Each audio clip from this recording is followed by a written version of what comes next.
The hustle doesn't have to hurt. If performance pressure is making it hard to breathe, Grow Therapy helps you navigate stress, set boundaries, and actually feel like yourself again. Whether it's your first time in therapy or your 50th, Grow makes it easier to find a therapist who fits you, not the other way around. You can search by what matters, like insurance, specialty, identity, or availability, and get started in as little as 2 days. There are no subscriptions, no long-term commitments. You just pay per session. Grow helps you find therapy on your time. Whatever challenges you're facing, Grow Therapy is here to help. Grow accepts over 100 insurance plans, including Medicaid in some states. Sessions average about $21 with insurance, and some pay as little as $0 depending on their plan. Visit growtherapy.com/start now to get started. That's growtherapy.com/start now. growtherapy.com/start now. Availability and coverage vary by state and insurance plan.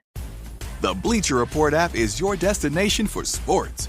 Right now, the NBA is heating up, March Madness is here, and MLB is almost back. Every day there's a new headline, a new highlight, a new moment you've got to see for yourself. That's why I stay locked in with the Bleacher Report app. For me, it's about staying connected to my sports. I can follow the teams I care about, get real-time scores, breaking news, and highlights all in one place. Download the Bleacher Report app today so you never miss a moment. That's the sound of drumsticks, setting the tempo for change. In the 60s, Stax Records in Memphis defied segregation with multicultural bands like Booker T and the MGs, proving soul music could move more than feet. This is one of many sounds in Tennessee with a story to tell. To hear them in person, plan your trip at tnvacation.com. Tennessee sounds perfect.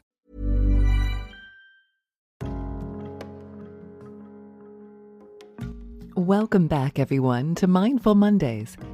I'm your host, Ashley Dupuy, and this is your weekly space to soften, to breathe, and to meet your inner world with a little more understanding and care. Right here on the Neurodivergent Experience podcast. So whether you're neurodivergent, highly sensitive, or simply curious about the mysteries of consciousness and transformation, you are so very welcome here. And before we dive into today's episode, a little reminder on how my private practice work is changing. If you've been listening to these podcasts and thinking, gosh, I'd love to explore this work more deeply, I wanted to let you know about a special final opportunity to work with me one-to-one. So I'm gradually bringing my regular one-to-one practice to a close so that I can focus more on group work and recordings and other new exciting projects. But before I do, I'm taking on a small final round of one-to-one clients for a 6-session journey running from May to the end of July. So if this work has been resonating with you and you feel called to work with me directly, now is your last chance to do so, and I'd love to hear from you. You can register your interest by emailing me at integrativeiom@gmail.com. So, let's dive back into today's episode. Today is a continued exploration of looking at our senses through a neurodivergent lens. We've explored sound with its music and misophonia, light with its healing sun and harsh LEDs, movement and touch with all their regulation and complexity. And today, we're turning toward two of the most emotional senses we have, smell and taste. These might seem small compared to vision or hearing, but they're quietly some of the most powerful. A single smell can drop you straight back into childhood. A single bite of food can soothe or overwhelm your nervous system in seconds. So before we dive into the good, the bad, and the ugly, a very short bit of neuroscience to frame all of this. Most senses take a fairly long scenic route through the brain. They pass through the thalamus, the brain's relay station, before reaching the cortex, where we consciously process them. Smell is different. When scent molecules reach the nose, signals travel directly to the olfactory bulb, which sits right next to the limbic system, the region governing emotion, memory, and threat detection. That's why smell is so tightly tied to memory and feeling. There's no long, logical path first. It goes straight into the emotional center. And taste works closely with smell, and both plug into the brain's reward systems. The networks that release dopamine and comfort hormones, and those yes feelings. And for neurodivergent nervous systems, which often process sensory input more intensely or differently, this direct wiring means smell and taste are unbelievably powerful for both comfort and for distress. So before we go through the good, the bad, and the ugly today, remember, your reactions are not random. They're woven into the architecture of your brain. So let's start off with the good. Think of a smell that instantly makes your chest soften. Fresh cut grass on a summer afternoon, or lavender on your pillow, or the perfume of someone you love on a scarf, or the smell of bread baking, or a specific shampoo from childhood. In an instant, you're not just smelling something, you're remembering. You are there again. That holiday, that house, that hug. This is olfactory limbic wiring in action. Because smell bypasses some of the usual filters, it can transport us back to stored emotional states with almost uncomfortable accuracy. And for neurodivergent beings who struggle to access emotions through words, that's alexithymia or emotional shutdown or just not having the right language, smell can be an incredible doorway. You might not be able to say, I feel safe, but the smell of your favorite tea or a specific laundry detergent can make your body feel safe anyway. And taste has its own version of this. Think of your favorite food. Not the ideal healthy meal, but the one that makes your shoulders drop when you think about it. Food can be so beautiful. Spices, layers of flavor, texture, temperature, all combining into a full body experience. There's a reason we talk about comfort food. When we eat something associated with warmth or belonging, we're not just feeding our stomachs. We're nudging the nervous system toward connection and safety. And for many neurodivergent people, whose social worlds may have been complicated or painful, food sometimes becomes one of the most reliable ways to access comfort and predictability. So this is the good. Smell and taste as regulation tools. A favorite candle when you're overwhelmed. A particular herbal tea as a ritual before bed. A simple, safe meal that says, we know this. We can handle this. We are okay. There's nothing trivial about that. It's nervous system literacy in action. So, of course, as with sound and light and touch and movement, there's also a bad side. The moments when smell and taste feel like too much. Many neurodivergent nervous systems are exquisitely sensitive to smells others barely notice. Certain cleaning products, air fresheners, scented candles, perfumes, cigarette smoke, or even the detergent someone uses on their clothes can feel like being hit by a wall. Maybe you've walked into a shop and immediately thought, nope, because the synthetic fragrance was like a physical assault. Or you've sat next to someone in a waiting room whose aftershave gave you an instant headache.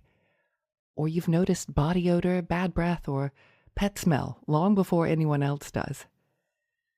I remember a neurodivergent friend of mine visiting when I had an elderly dog living with me. He stepped through the door and within seconds he said, "You have an old dog." He could smell it instantly. These sensitivities can be funny in hindsight, but in the moment, they can be overwhelming and fatiguing. Strong smells can trigger headaches and nausea, irritability, or that I need to get out of here feeling. And because smell goes straight into the limbic system, if your nervous system is already activated or overloaded, a strong scent can feel like an outright threat. You're not being precious here. Your brain is just taking scent information very, very seriously. And taste can be very similar. A bad taste, a food that's off or too bitter, too slimy, too intense, can feel far more overwhelming to a neurodivergent eater than a neurotypical one. We don't just mildly dislike it. Our whole body might recoil. And this is especially true when taste and texture interact. Certain textures like mushy or gritty or stringy or mixed textures can create instant gag responses or shutdown. So if you grew up being told, stop being so fussy or just eat it, those experiences can be quietly traumatic. The message becomes, my body's signals are wrong. I can't trust my own mouth. So the bad isn't just, I don't like that. It's, I feel invaded by that, or my body doesn't feel safe with that. So we've looked at the good and the bad. How about the ugly? The more intense edges of smell and taste. For some of you, smells don't just give you headaches, they can trigger migraines. Certain perfumes and cleaning chemicals, or even strong food odors, can be the match that lights a full-blown migraine attack. And for others, particular foods or additives can do the same. When your brain is migraine-prone, sensory input is processed very differently. Light can be painful, sound can be excruciating, and smell can feel like poison. Living inside that kind of body changes your relationship to the world. And on the taste side, things can get ugly in a different way. A really bad experience with food, choking or vomiting, or being forced to eat something your body strongly rejected can leave you feeling genuinely traumatized. This is why safe foods are so important. Safe foods are the meals you know you can tolerate and predict and control. And it's not being childish here, this is being adaptive. Over time, though, some people find their world of acceptable foods shrinking until eating becomes a constant tightrope walk. And on the complete opposite side of this, food that tastes too good can become obsessive. When your brain lights up around certain flavors, sugar, salt, fat, and specific processed foods, and when your life is already stressful or lonely or dysregulated, it's very easy for those foods to become the main source of pleasure and comfort. And this can slide into disordered eating and binging and shame and health issues, especially when diet culture messages pile on top. So we end up in this double bind. Some foods feel dangerous, and others feel dangerously compelling.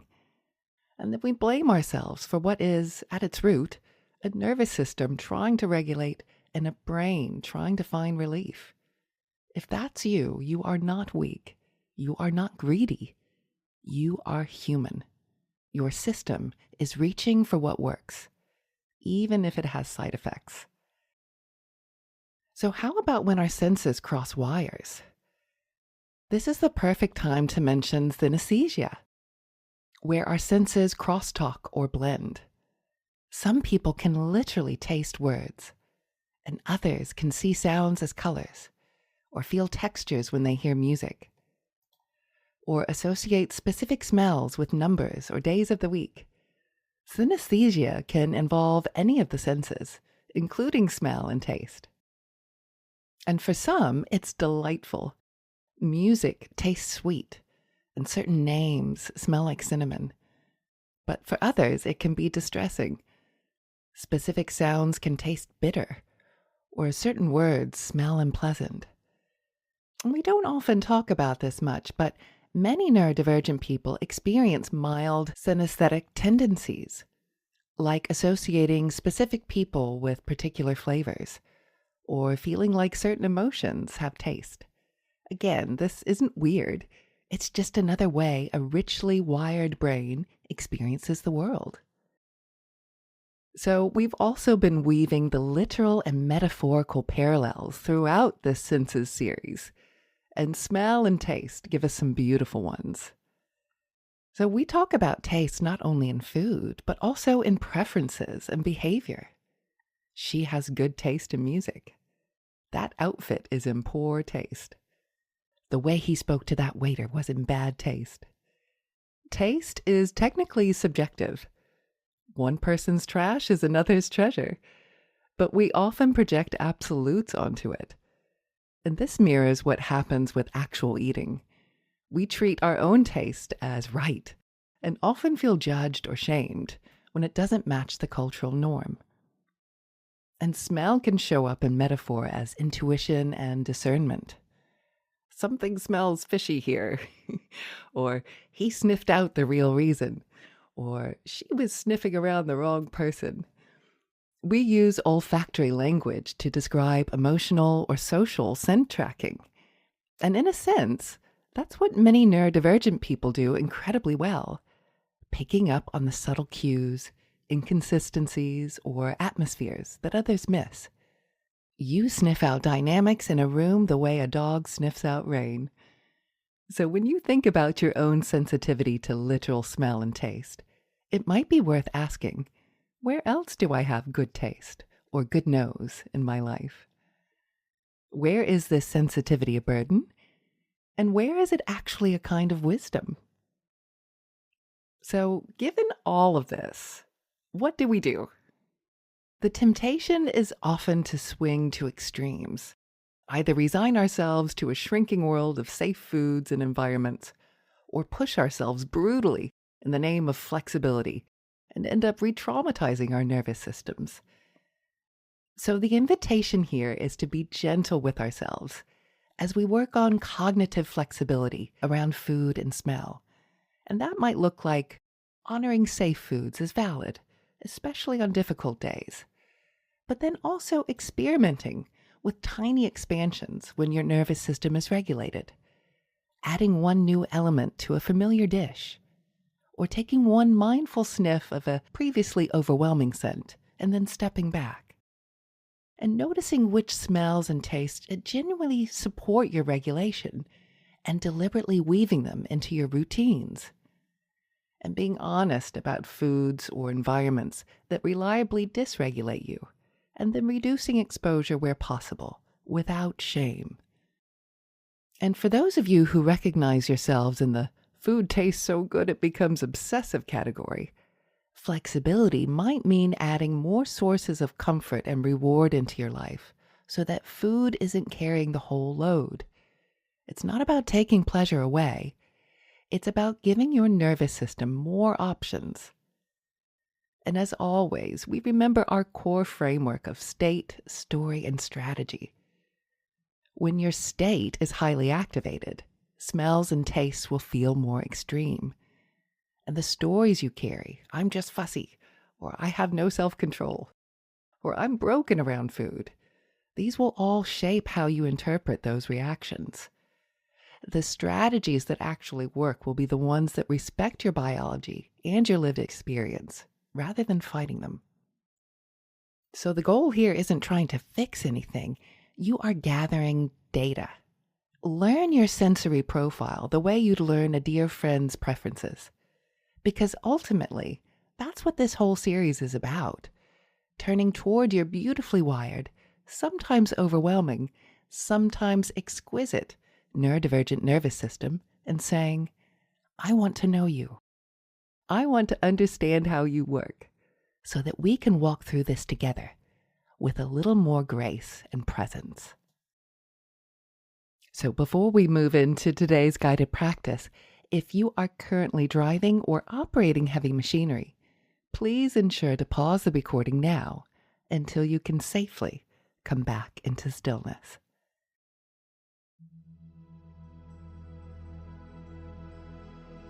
And just take a moment to find whatever position feels most supportive for you today. You might be sitting in a chair with your feet on the floor, or you might be lying down and propped up with some cushions, or you might be curled on your side. There is no correct posture here. There is only what is kind to your body, right here, right now. And whenever you're ready, feel free to gently close your eyes.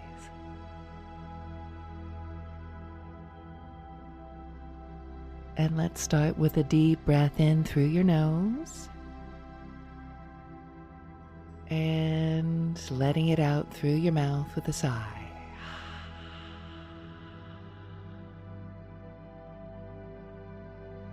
Good, that's right.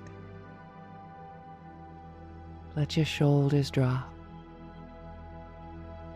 Let your jaw soften. And feel the weight of your body being held by the chair, by the bed, by the earth, underneath everything. You don't have to hold yourself up in this moment. You are allowed to be held.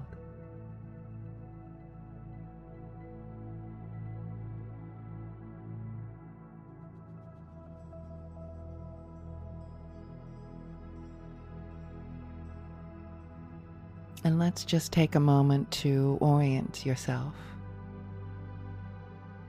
Notice 3 points of contact between your body and what is supporting you. Perhaps you notice your back against the chair, or your hips on a cushion, or your feet and legs resting on something solid.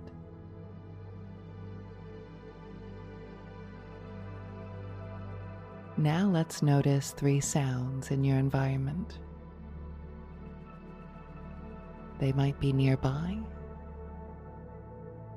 the hum of a fridge, clock, or sounds in the distance: cars, birds, people.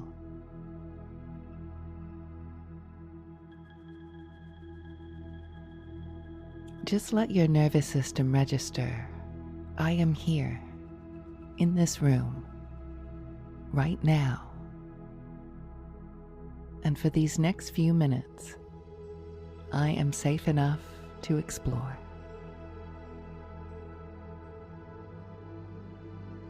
And let your awareness return to the gentle rhythm of your breath.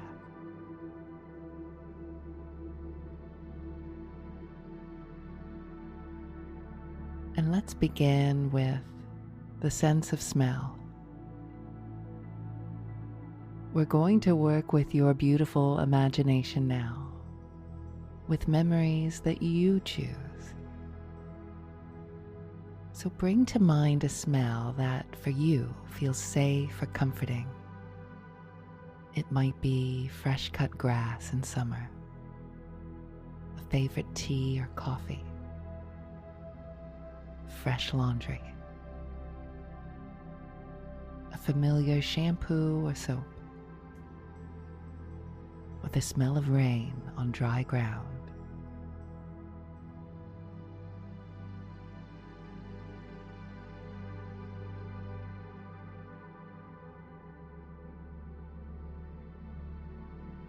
And if nothing comes to mind, you can simply imagine the idea of a soft, gentle smell, like a hint of something carried on a breeze.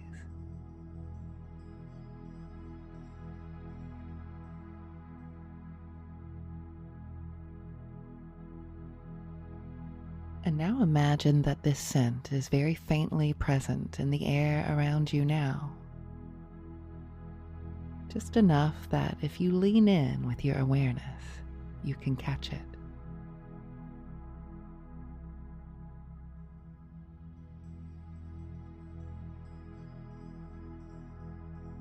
And notice where you imagine it sitting.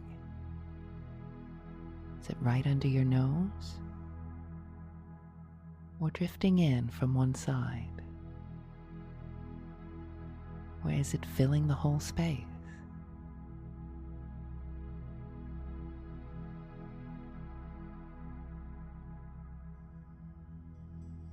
There's no right or wrong here.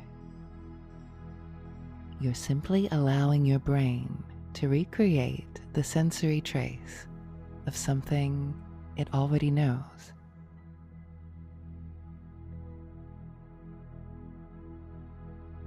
And as you breathe in this imagined scent, notice what happens in your body. Does your heart space feel different? Does your face soften? Do your shoulders drop, even by 2%? Does a memory arise? A place, a person, a time? You don't have to follow the story. Just notice that the pathway between smell, emotion, and memory is alive.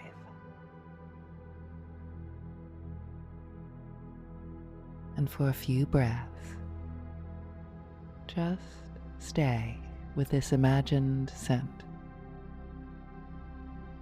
Let it be a quiet ally.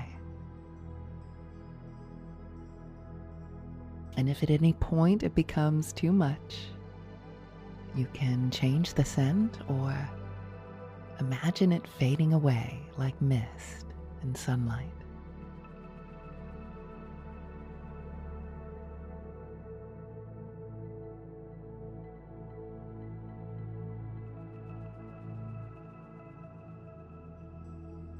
Good, that's right.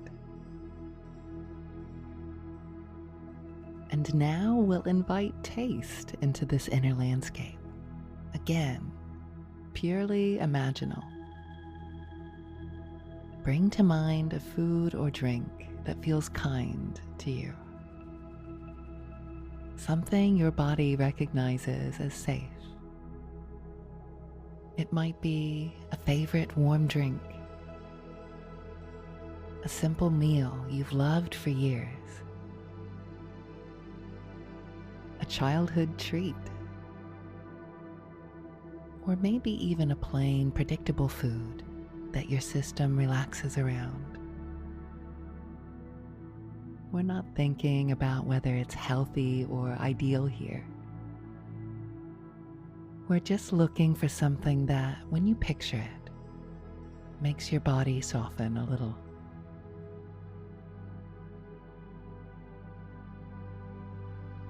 And see it in your mind's eye. Notice its color and shape, or maybe the container it's in. And now imagine the very first moment of bringing it toward your mouth. You might picture holding a cup or lifting a spoon or taking a bite of something that you can hold in your hand. And imagine that you can smell it faintly as it comes closer. And just noticing any anticipation. You're just watching. And now, in your imagination, allow yourself a tiny taste, a sip, a small bite, just enough to notice the flavor. And what does your brain tell you about this taste? Sweet, savory, salty, warm, cool.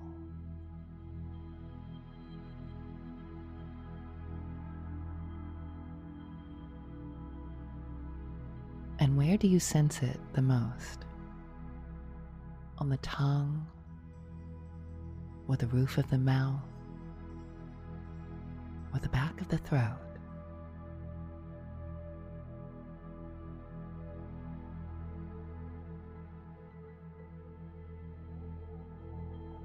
And notice what your body does in response.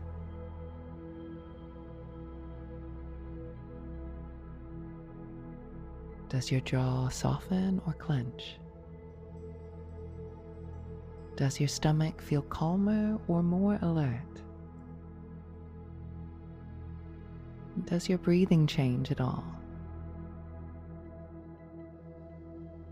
And remember, as there's no actual food here, you can stop or switch images at any time. You're simply letting your nervous system know that taste lives here, in this landscape too, and that you are allowed to approach it gently and step back gently.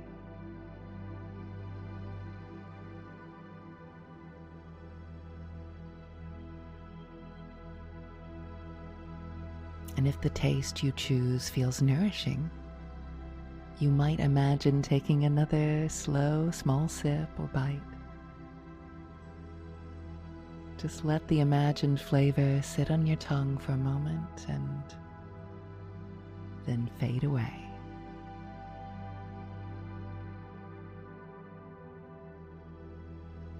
Or you can decide to not imagine taste at all for now and simply rest with the breath. You are in full charge of this inner table.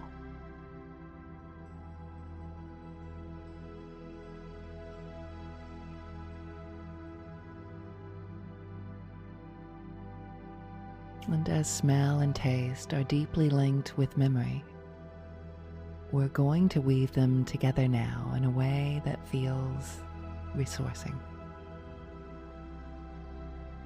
Can you bring to mind a moment from your life, however small, where smell or taste made you feel even slightly more okay? Maybe it was taking the first sip of tea after a stressful day, or eating toast in bed when you were unwell, or the smell of your grandparents' kitchen, or the smell of your partner's shampoo when you hugged them. There might be complicated feelings around it, and that's okay. Just see if you can zoom in on a single felt moment of even slight comfort, relief, or familiarity.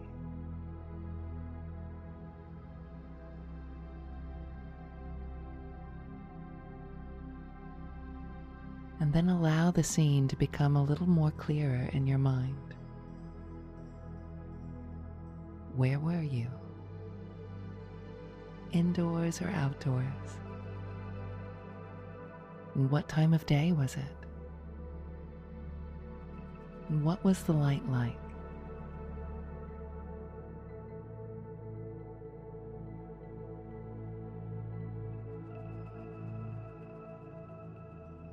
And now imagine re-inhabiting that moment for just a few breaths. Sense the smell that was present. Sense what your body felt like.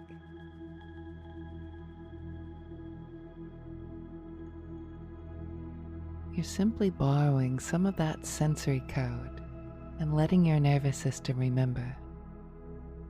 There have been moments when I felt a little more held. My body has known snippets of comfort, and those pathways still exist.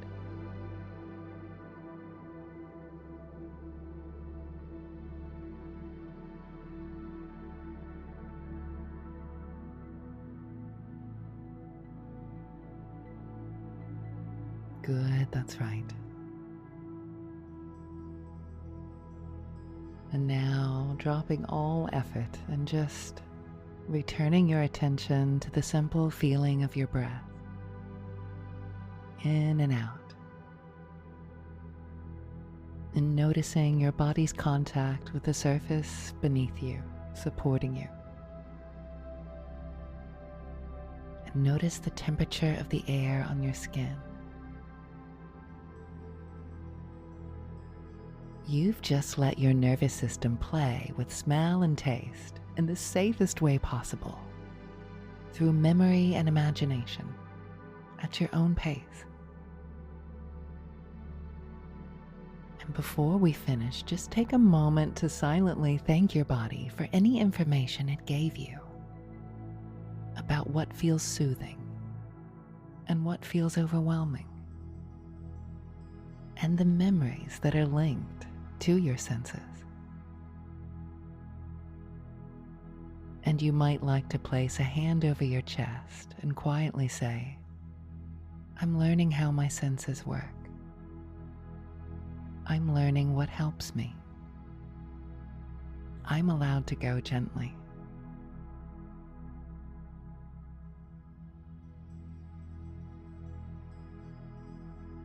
And take one more comfortable breath in. And a soft sigh out through the mouth.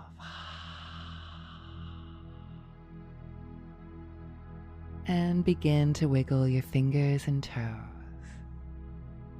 And maybe move your head from side to side.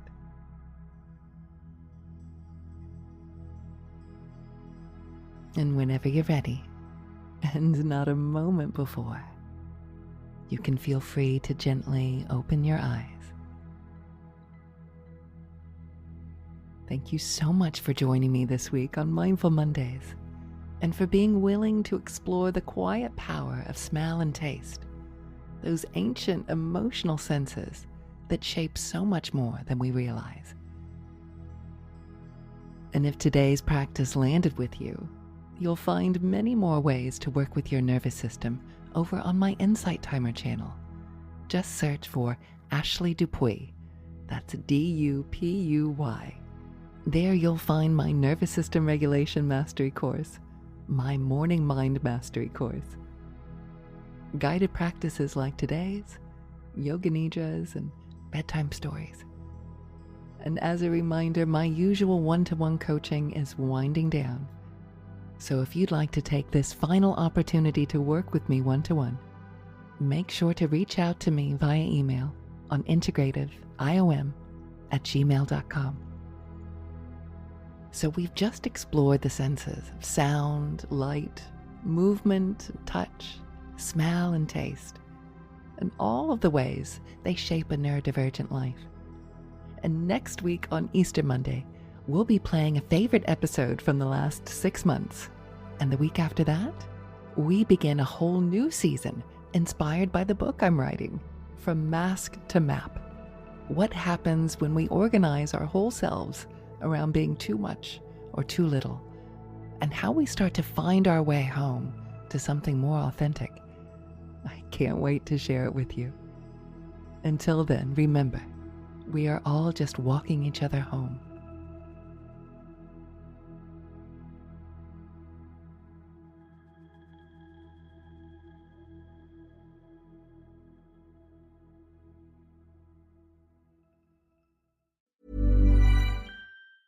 AI is transforming customer service. It's real and it works. And with Finn, we've built the #1 AI agent for customer service. We're seeing lots of cases where it's solving up to 90% of real queries for real businesses. This includes the real-world complex stuff like issuing a refund or cancelling an order. And we also see it when Finn goes up against competitors. It's top of all the performance benchmarks, top of the G2 leaderboard, and if you're not happy, we'll refund you up to $1 million, which I think says it all. Check it out for yourself at fin.ai. You're jamming your favorite song, and while you aren't missing a beat, you could be missing a signal from your body. It's an SOS from your kidneys, and it doesn't sound like music at all. It's silent.